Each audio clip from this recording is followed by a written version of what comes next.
네, 청취자 여러분, 우리가 예배 때마다 고백하는 사도신경. 너무 익숙해서 그 의미를 깊이 생각하지 못할 때가 많죠.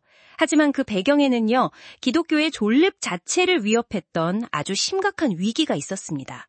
오늘은 바로 이 사도신경이 왜 만들어졌는지, 그리고 이게 일반적인 교리나 도그마와는 어떻게 다른지 한번 깊이 파헤쳐 보려고 합니다.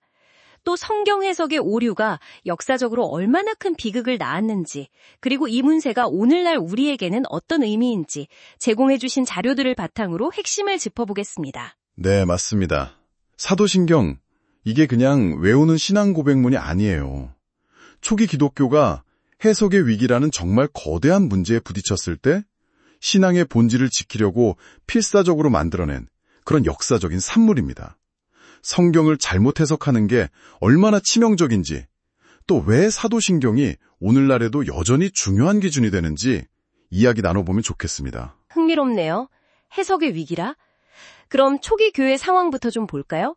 복음이 로마 제국 전역으로 퍼져나가면서 여러 문화, 헬레니즘, 헤브라이즘, 라틴 문화 이런 것들과 만나게 됐잖아요. 네, 그렇죠. 같은 성경을 읽고 들어도 각자 자기 문화 배경에 따라서 완전히 다르게 해석하는 문제가 생겼다는 거군요. 네, 바로 그겁니다. 근데 이게 단순히 의견이 다르네? 이 정도 수준이 아니었어요. 심각했군요. 그렇죠. 각자의 문화적 틀로 성경을 재단하다 보니까 기독교 신앙의 핵심 자체가 막 왜곡되고 공동체가 분열될 그런 위기에 처한 겁니다. 외부 박해요? 그거보다 훨씬 더 근본적이고 심각한 위협이 바로 이 내부의 해석 문제였어요. 그러니까 잘못하면 기독교가 그냥 여러 문화 중 하나로 흡수돼서 사라질 수도 있었다. 이런 말씀이시죠. 와, 절체절명의 위기였네요. 네, 맞습니다. 정말 그런 상황이었어요. 이런 극심한 혼란 속에서 이제 교부들, 그러니까 초기 교회 지도자들이 나선 거죠. 이대로는 안 된다. 기독교 신앙의 핵심이 뭔지 명확히 하고 이 잘못된 해석들로부터 우리 신앙을 지킬 통일된 기준이 필요하다, 이렇게 절감한 겁니다. 그래서 나온 것이 사도신경이군요. 네, 수백 년에 걸쳐서 정말 치열하게 논의하고 성찰하고 다듬어서 만들어낸 결정체가 바로 사도신경입니다. 이건 성경 구절 몇 개 따와서 나열한 게 아니고요. 성경 전체가 증언하는 핵심 진리, 그 신앙의 뼈대 자체를 압축해서 담아낸 거예요. 당시에 막 퍼져나가던 여러 이단 사상들, 또 왜곡된 해석들, 이런 것들에 맞서기 위한 신앙의 표준이었고 정말 절박한 필요에 의해 만들어진 겁니다. 그렇군요. 그러면 우리가 흔히 말하는 교리나 도그마와는 어떻게 다른 건가요? 교리도 중요한 가르침일 텐데요. 그 질문 중요합니다. 교리나 도그마는 특정 시대나 상황 속에서 신학적인 논쟁을 거쳐서 정립된 가르침들이죠. 물론 중요합니다. 하지만 시대가 변하거나 새로운 신학적 통찰이 나오면 재해석되거나 수정될 필요가 생길 수도 있어요. 예를 들어 종교개혁 시대의 어떤 교리가 오늘날 문자 그대로 적용되기 어려운 경우처럼 말이죠. 사실 때로는 잘못 고수된 도구마가 신앙의 발전을 가로막는 독이 되기도 했고요. 그러니까 교리나 도그마는 시대적 맥락 안에서 좀 유동적일 수 있는데 사도신경은 그보다 더 근본적이다, 이런 말씀이시군요. 시대를 초월해서 기독교 신앙의 가장 기본 틀, 핵심 정체성을 딱 정해주는 교리 위의 교리라고 표현하신 이유를 알겠습니다. 성경 해석과 신앙생활의 어떤 불변의 기준점 같은 거네요. 네, 맞습니다. 그리고 이 성경 해석의 오류가 가져온 비극은 정말 끔찍했습니다. 이게 얼마나 심각했냐면 중세 교회에서는 한때 일반 신자들이 성경을 직접 읽고 해석하는 걸 사실상 막아버렸어요. 네, 성경을 못 읽게 했다고요? 그렇죠. 공인된 라틴어 성경 외에는 접근을 어렵게 만들고 미사 같은 예배 의식조차 알아듣기 힘든 라틴어로 진행했죠. 왜냐하면 잘못된 해석으로 인한 이단 사상의 창궐, 그리고 그로 인한 공동체의 분열과 파괴가 정말 걷잡을 수 없었기 때문입니다.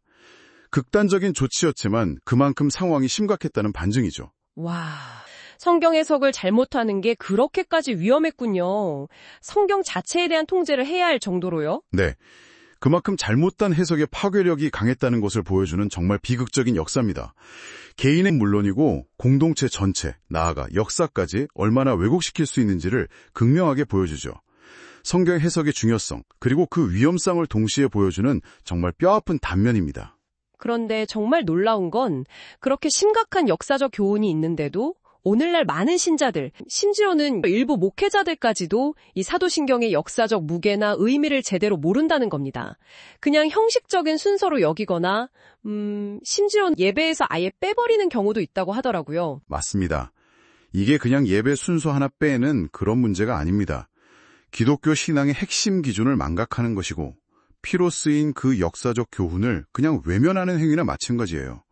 오늘날에도 신천지 같은 그런 명백한 이단들 뿐만 아니라 아주 교묘하게 성경을 왜곡하는 수많은 사상들이 있습니다.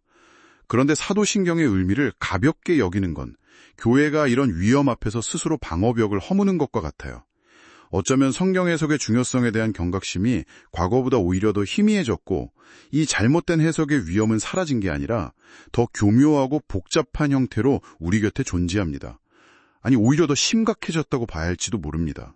네, 정리를 해보자면 사도신경은 그냥 외우는 기도문이나 의례적인 순서가 아니라는 거죠. 성경에 대한 치명적인 오독과 왜곡에 맞서서 기독교 신앙의 본질을 지키려고 수백 년간 다듬어진 역사적인 결정체이고 신앙의 절대 기준점이다. 이 말씀이시네요. 그렇습니다. 우리가 사도신경을 입으로 고백할 때 그것은 바로 이 깊고 치열했던 역사와 연결되는 행위입니다.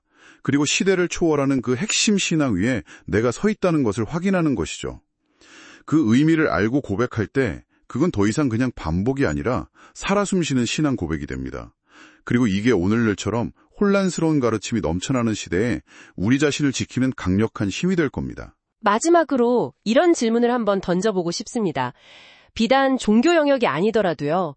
우리의 어떤 신념체계나 지식의 근간을 이루는 다른 중요한 문서나 사상들이 있지 않습니까? 그것들이 처음 탄생했던 본래의 의미, 또 그 역사적 맥락을 제대로 이해하려는 노력 없이 그냥 받아들인다면 어쩌면 우리도 모르는 사이에 그 핵심을 왜곡하고 있을 가능성은 없을까요? 한번 깊이 생각해 볼 문제입니다.